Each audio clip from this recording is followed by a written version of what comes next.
invasions, shattered businesses, and perfunctory court orders. We've addressed the invasions, not that the conversation has ended. Invasions, shattered businesses, and so we're on perfunctory court orders. And Joyce, you contested the Trans Nzoia governorship as a running mate to Chris Wamalwa. Chris Wamalwa, I believe I saw his face in that picture in State House that the 50 CASs took with the president. So he's a CAS. What do you make of what we're discussing this morning, despite a court order instructing these CASs not to take up office? We've seen the heads of government, essentially, because it is the prime cabinet secretary and the deputy president, meet with those who have been deployed to their offices. Does that spit in the face of the courts? So first, I would like to congratulate Chris Wamalwa for being appointed CAS Water. That was a good one for him. And my question is the 50 CASs necessary? In my opinion, we have 50 state departments, so it's necessary, and it has been clearly indicated what they will do, that they'll be liaison between parliament and also the county government. Therefore, they will further democracy, not democracy, but devolution. So for me, it is very necessary because they have a clear mandate what they are supposed to do. For the appointment or them assuming office as early as they did, despite the court order, for me, I am a stickler to the law, and I think actually they should have waited for the court order to come out for them to assume office. So as to why that happened, I don't know. That's a question for a higher office to answer. I think I don't have the mandate to answer that. But yes, I think it is necessary for that office to be there. Okay, so you say we need the 50. Yes, we need the office, and you say we need the 50. But let me say, it could be argued. So the court bars Ruto appointees, and I was Googling to get the timeline. So this was 3 days ago, and they assumed office, if I'm to look at this tweet of the deputy president, Rigathi Gachagua, so he said they assumed office on the 23rd.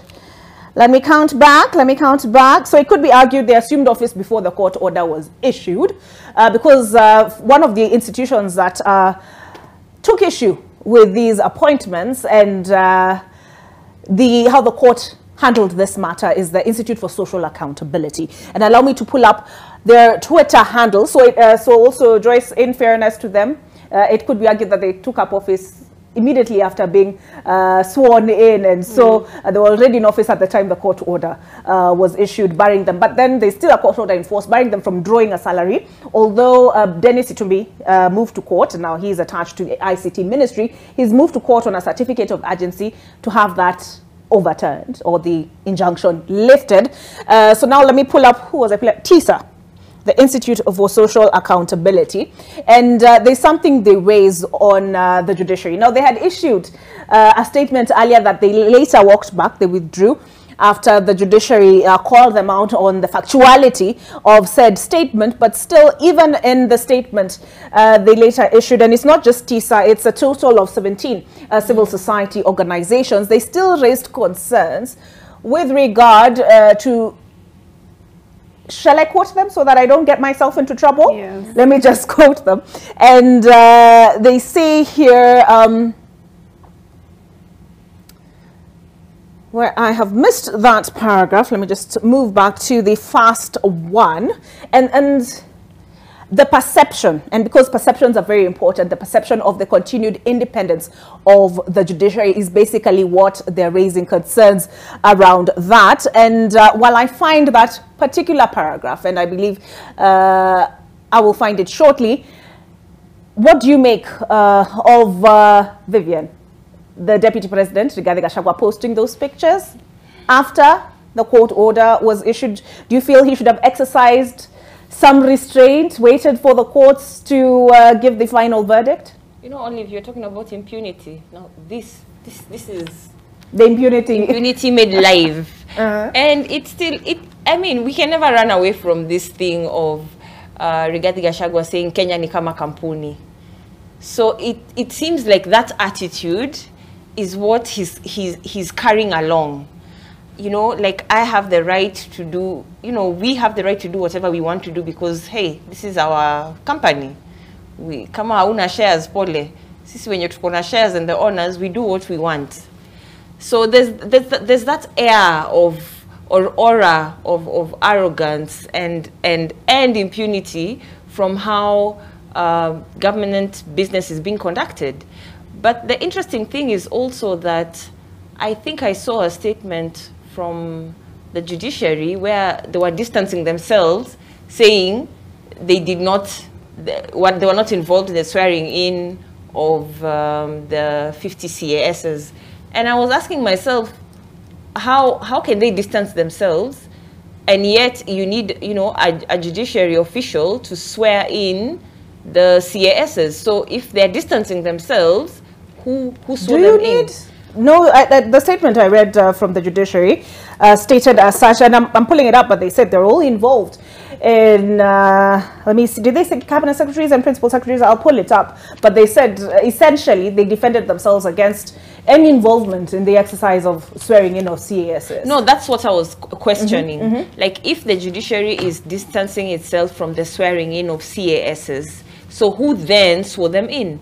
Because isn't it a member of the judiciary or an official of the judiciary? Shall I pull up pictures? Who swore in the CASs? Let me pull up pictures from the event and we can take a look for ourselves. But, so is it, in your view, an affront? Yeah, I mean, it's like double instructions. Speak. It's like double speak, because if the most senior official in the judiciary can say, we are not involved in this, then how is it someone was assigned? You know, what happened then? Who gave instructions, and how was someone assigned then to oversee the swearing in of the 50 CASs? I believe, but I think even more important for me is not just the appointment and the assumption of office of the CASs, but the cost that comes with it, the monthly cost and the accrued costs, you know, over time. What especially pains me is when government says we have no money to fund higher educations through HELB, but hey, the very same week we have money, you know, we are appointing CASs, we have money to 53 million actually, approximately per month to pay 50 CASs. So it's like the priority of the government right now, or the regime right now, is in rewarding loyalists and making sure their loyalists are comfortable. But the needs of the common mwananchi... So, Vivienne, I've managed to pull up the video. So this is Felix Koskei, who took up Joseph Kinyua's role, right? Yes. So this was him at the event. As head of public service. Yes, and... okay. Why is my play giving me challenges? Let me just minimize it so that it's easier for me to hit the play button. But as I can see, I'm not seeing any judiciary official here. So he calls them out. They come up at this point. Let's just take a look at this one.